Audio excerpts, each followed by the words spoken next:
Get healthy, get smarter, save time, feel better, feel confident, be happier, change yourself. These are the promises of self-help. And they sound pretty good, right? They sound like who you want to be. Because we've been convinced that we are not healthy, not smart, not efficient, not confident, and not happy. Well, maybe we're not. Maybe we do need help.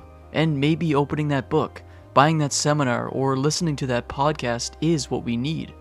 But the self-improvement movement has us in a chokehold. It's convinced us that we're not good enough so that we'll purchase our way into happiness. And the plan is working. The self-improvement industry was valued at approximately $38 billion in 2022 and is projected to grow to around $80 billion by 2030. Americans spend over $11 billion annually on self-improvement books, seminars, coaching, apps, and personal development tools. Over 20 million self-help books are sold annually in the US. The market for personal growth apps was worth $1.1 billion in 2023 and continues to grow. And approximately 10% of adults in the United States have attended a self-improvement seminar or workshop. These are massive numbers, and they're mostly built on us feeling bad about ourselves. It's normal to grapple with feelings of depression and anxiety. It's only human to feel unsure about our future or our relationships. Of course, we might have to seek out outside help in order to feel better. But far too often, the self-help industry preys on our very real insecurities and struggles to make a quick buck. It all makes sense. We are in a particularly divisive, scary time in history. With the internet at our fingertips, the endless anxiety accompanying doom scrolling awaits us. Self-help books, workshops, and more offer us ways to combat all of the things that we feel are wrong with ourselves or our lives. They can teach us about empowerment and personal growth by offering us a sense of control over our lives. We might learn to develop skills that we didn't have before to regulate our emotions, budget our time better, or set a better routine. By teaching us about things like mindfulness to regulate stress, it can boost our physical health by giving us information about dieting and fitness and promoting better sleep habits. If we've focused on achieving certain goals, there are resources that can bring us closer to them. We might be searching for purpose in our lives or want to make better decisions about our health, work, or relationships. Self-help leaders and the lessons they teach can give us an increased sense of self-awareness. By understanding our strengths and weaknesses better, we can grow into the people that we envision. We can boost self-esteem and better communicate with others in our lives. But for all the promises the self-help industry makes, there is one major pitfall. No person has the same experience, and therefore no person has the same problems that need solving. The one-size-fits-all solutions that self-help resources often offer us cannot be tailored to our individual needs. Professional advice can differ from one career to the other. The resume tips for a career in the arts look very different than if you're trying to get hired as a financial analyst. So people look to self-help to solve problems they face in their career and get better at networking, leadership, and finding new professional opportunities. But with the wide array of advice out there, it's easy to get paralyzed by which help might apply to you. You can set whatever professional goals you want, but if you're not able to sift through the advice to accomplish those goals, how far can you really get? We've all found ourselves in a situation where we have a problem, and seemingly everyone in our lives has an opinion about it. Our parents call and text us with their 2 cents. A friend lectures us with their thoughts over coffee, and then a mentor chimes in with a completely different set of ideas. This is what it's like to get caught up in the self-help industry. It's a complex web of advice, some good and some not. And it's almost impossible to draw the distinction. Similar to our hopes for our careers, we often turn to self-help to live more authentically and find a sense of personal accomplishment in our lives. We want to find that elusive meaning and purpose that will make our lives feel complete. We want to have a stronger relationship and communicate better with the people that we love. Often, self-help can provide an accessible, relatively inexpensive way to try and get there. But just like that career advice, finding purpose doesn't have a broad solution. Each of us has a different, incredibly unique path to forge. And if we think all the answers lie in some books and seminars, we're completely missing the point of life, which famously does not come with an instruction manual. Self-help programs thrive on prepackaged solutions like morning routines, productivity hacks, and fitness regimens.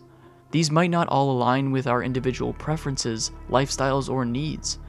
Still, we feel a pressure to fit the mold, not only because the program is telling us to, but because we see these self-help gurus and their followers seeming to succeed at it. Wanting to find fulfillment and purpose isn't a new concept by any means. For generations, people have been trying to find success and happiness. In fact, the first widely read self-help book appeared in the 1930s. Dale Carnegie wrote How to Win Friends and Influence People in 1936 in an attempt to help individuals with their interpersonal skills and personal success. Then, in 1937, Napoleon Hill wrote Think and Grow Rich, which laid out advice on how to harness one's mindset in order to control their life's outcomes. While the world might seem incredibly different than it was in the 1930s, there's one eerie similarity that we just can't overlook. The Great Depression thrust people in the 1930s into famine, destitution, and confusion about the future. Wealth inequality was soaring in the United States, and affairs abroad were increasingly on shaky ground as Adolf Hitler gained influence in Germany. Times of uncertainty create the perfect recipe for self-help gurus to step in with the solutions. Did Carnegie and Hill's books offer some solace for people struggling? Probably. Did they fix everyone's problems? No way.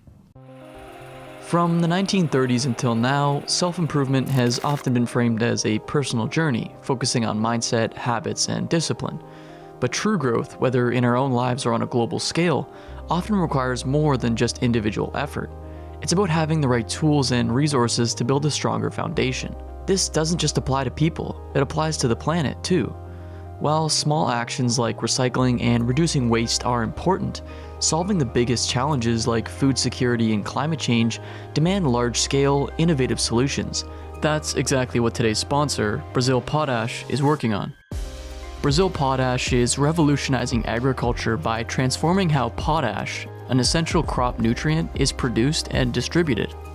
Currently, 95% of potash used in Brazil is imported from thousands of kilometers away, from countries like Canada and Russia. This reliance on imports not only creates a vulnerable supply chain, but also generates substantial greenhouse gas emissions. By producing potash domestically, Brazil Potash is addressing these issues head-on. Their new facility will reduce transportation-related emissions by 80%, equivalent to planting 32 million trees each year. With a production target of 2.4 tons of potash annually, they're poised to supply a significant portion of Brazil's agricultural needs. One of their major initiatives includes a 10-year agreement with the Amag Group, one of the world's largest private soybean producers. Under this partnership, Brazil Potash will provide 550,000 tons of potash annually. And that's just the start. Brazil Potash plans to have 80% of their production secured under similar long-term agreements, creating a stable, local supply for Brazil's growing agricultural market. Whether we're improving ourselves or the planet, having a strong foundation is key. Click the link in the description to learn more about how Brazil Potash is building that foundation, cutting emissions, and securing a sustainable future. Now, let's shift back to a more recent crisis that has tested humanity's resilience. Millions of people face job losses and uncertainty, turning to self-help as a way forward. But did those solutions really work? Let's take a closer look. During and after the 2008 financial crisis, many Americans felt like their lives were crumbling. They were losing jobs and homes, looking for solutions. Throughout the 2010s, the world of self-help exploded, particularly online. Self-proclaimed gurus identified the strife that people were going through and found a way to target it with broad solutions and inspirational stories. Brené Brown, a research professor and New York Times bestseller, emerged as the most famous expert on shame, vulnerability, courage, and worthiness. She coined the term wholehearted living. Millions of people who were feeling left behind, self-conscious, and unsure about how to access their inner emotions turned to Brown for advice and guidance. Tim Ferriss published his bestseller, The 4-Hour Workweek: Escape 9 to 5, Live Anywhere, and Join the New Rich, which pushed his readers to change their relationship with work and rethink their overall lifestyle and habits. This kind of optimization self-help proliferated during the decade as people, on the heels of the financial crisis, began to think differently about how their careers and how work and life intertwined. These self-help gurus, who were predated by famous names like Tony Robbins, Eckhart Tolle, and Deepak Chopra, were only the tip of the iceberg. Also in the 2010s, another market for self-improvement leaders came into its heyday: social media. Suddenly, anyone could give advice with a few taps of their fingers for the world to see. No credentials needed, no publisher to answer to, just your ideas and your followers to preach them to. And then COVID hit. Suddenly, the entire world was thrown into chaos. In those first few months, we had little else to focus on other than our own mortality and the fate of the world.